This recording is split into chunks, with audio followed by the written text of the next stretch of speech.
BA part second के राजनीति विज्ञान के विद्यार्थियों का स्वागत। आज का जो हमारा टॉपिक है वो है जो ब्रिटेन का जो संविधान है वहाँ सम्राट एक शब्द है और दूसरा राजमुकुट है, उसमें क्या अंतर है। देखिए, यथार्थ में राजा वह व्यक्ति होता है जो उन शक्तियों का प्रयोग करता है जिनका प्रतीक राजमुकुट होता है, जबकि राजमुकुट शासन का प्रतीक है।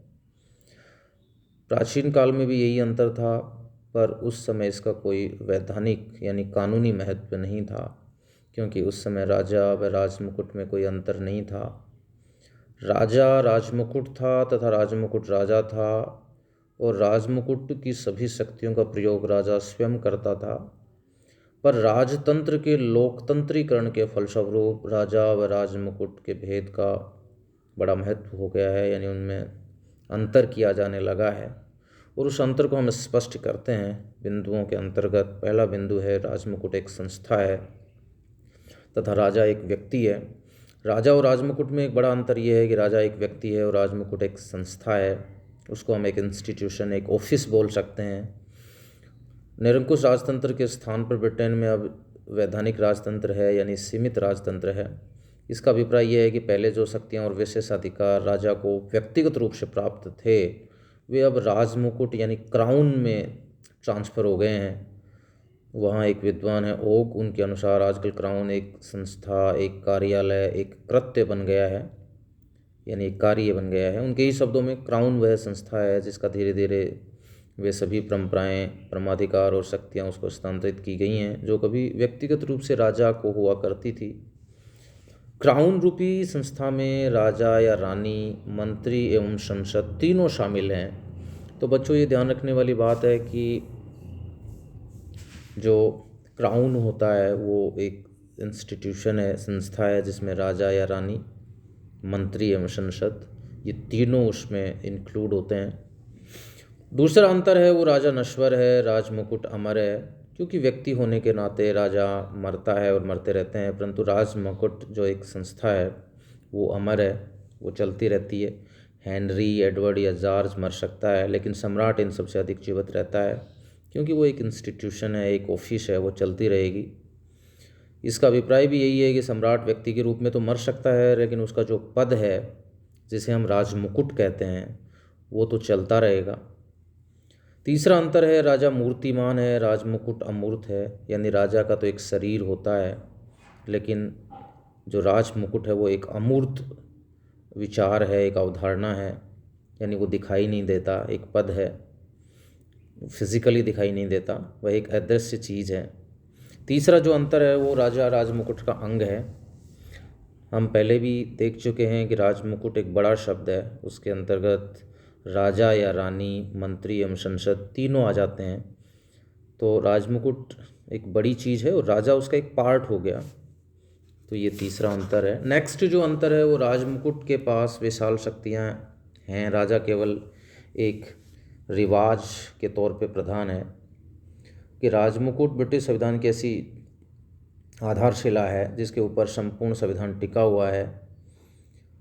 राजमुकुट की शक्तियाँ बहुत अधिक हैं। इन शक्तियों का प्रयोग राजा व्यक्तिगत रूप से नहीं करता है। यदि वह इन शक्तियों का प्रयोग स्वयं ही करने लगे तो वह नामात्र के रस्मी प्रधान होने के स्थान पर अत्यंत शक्तिशाली शासक हो जाएगा।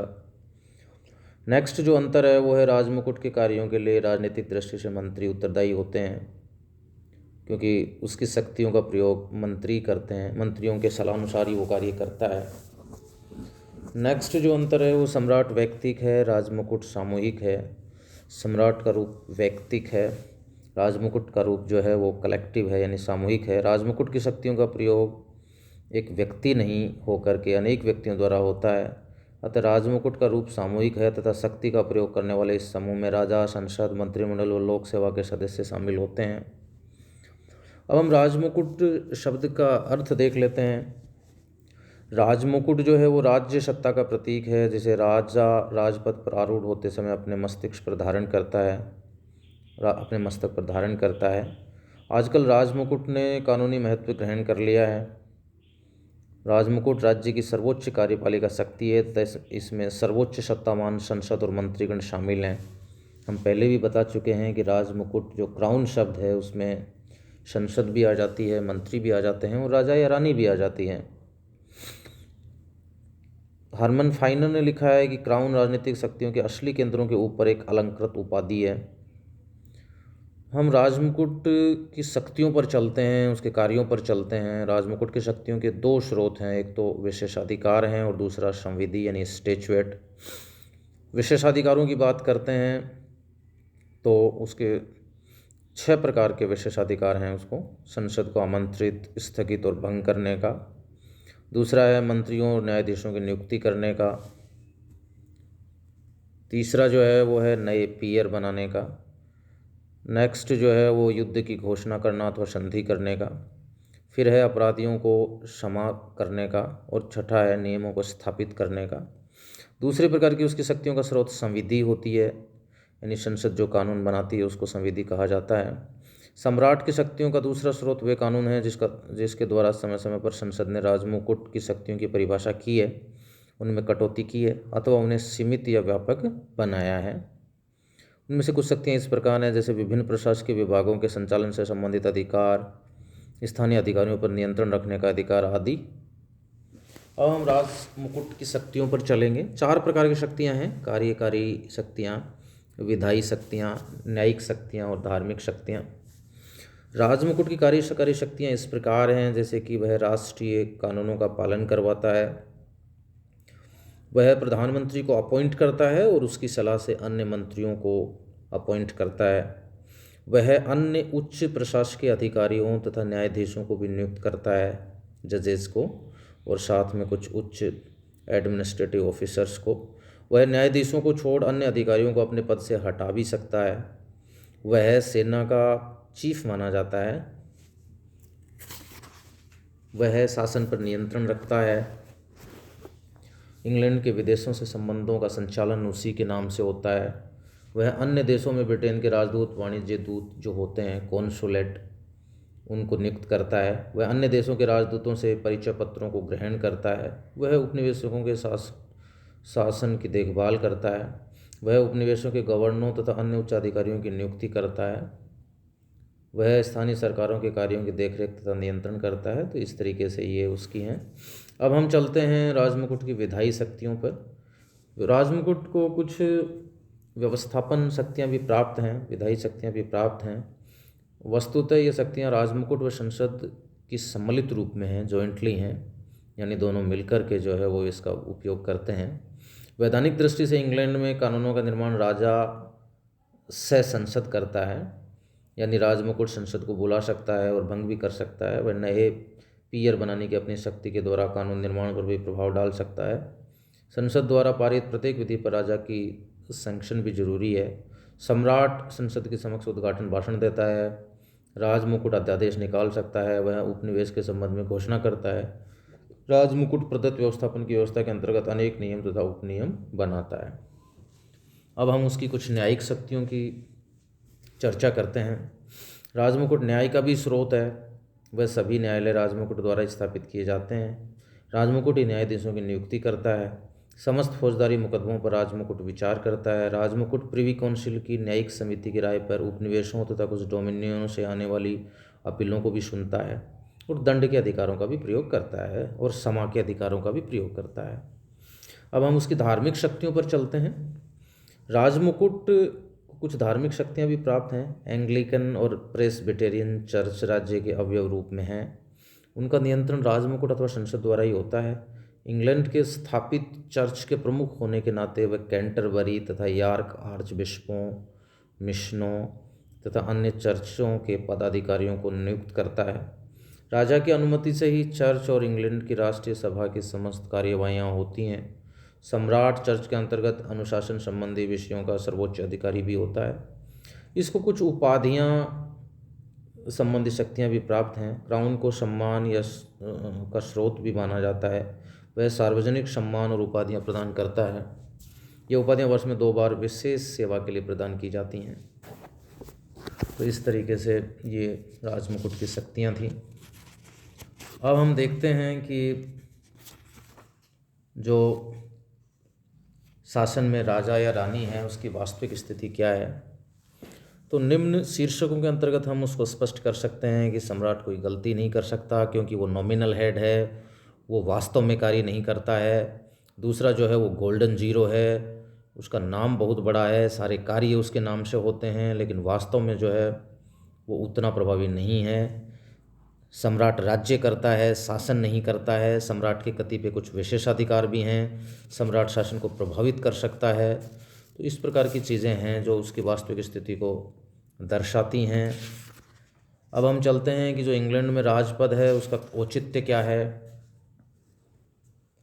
तो कुछ बिंदुओं के अंतर्गत हम इसको स्पष्ट कर सकते हैं। जैसे इंग्लैंड में राजतंत्र लोकतंत्र का समर्थक बन गया है। इंग्लैंड से निरंकुश राजतंत्र का रूपांतरण संवैधानिक राजतंत्र में हुआ है। राजा ने इस रूपांतरण का कभी विरोध भी नहीं किया, वरन उसने इस कार्य के रूप देने में सहायता दी है। दूसरा जो राजपद का जो औचित्य है या महत्व है या उपयोगिता है वो ये है कि राजा की राजनीतिक निष्पक्षता।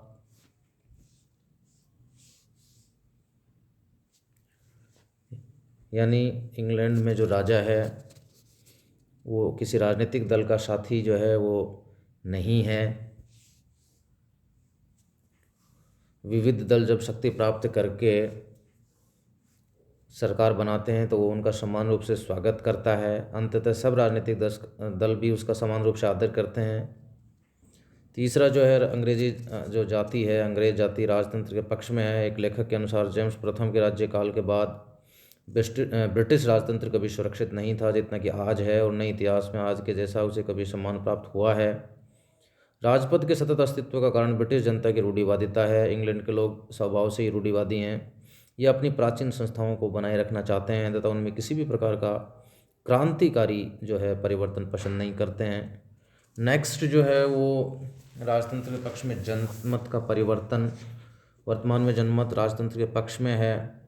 इसका एक कारण तो सम्राट जो हैं उनका व्यक्तित्व है।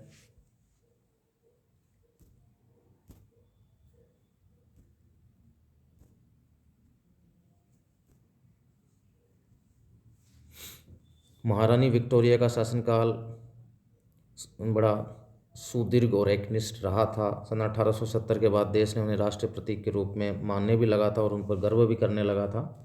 एडवर्ड सप्तन ने अपनी हंसमुख प्रकृति के कारण राजतंत्र की प्रतिष्ठा को बढ़ाने में योगदान दिया है। नेक्स्ट जो है वो निष्पक्ष और निर्दलीय निर्णायक रहता है, वो दलबंदी से दूर रहता है। इसके साथ साथ वो है अपने अनुभव तथा राजनीतिक ज्ञान के बल पर मंत्रिपरिषद का मार्गदर्शन करता है, उसका स्थायी परामर्श जाता है।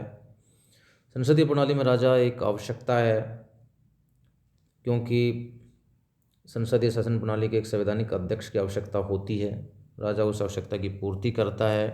नेक्स्ट जो है राजा उपयोगी है। व्यक्तिगत रूप से सम्राट कुछ ऐसे कार्यों को पूरा करता है जिन्हें दूसरा कोई नहीं कर सकता। वह स्वयं विदेशी राजदूतों का स्वागत करता है, उद्घाटन के समय उद्घाटन भाषण देता है। तो इस तरीके से हम ये कह सकते हैं कि इंग्लैंड में राजपद को बनाए रखने से अनेक लाभ हैं। यही कारण है कि ज्यों त्यों राजतंत्र की प्रगति हो रही है त्यों तो वहाँ राजतंत्र की जड़ें और भी मजबूत होती जा रही हैं। धन्यवाद।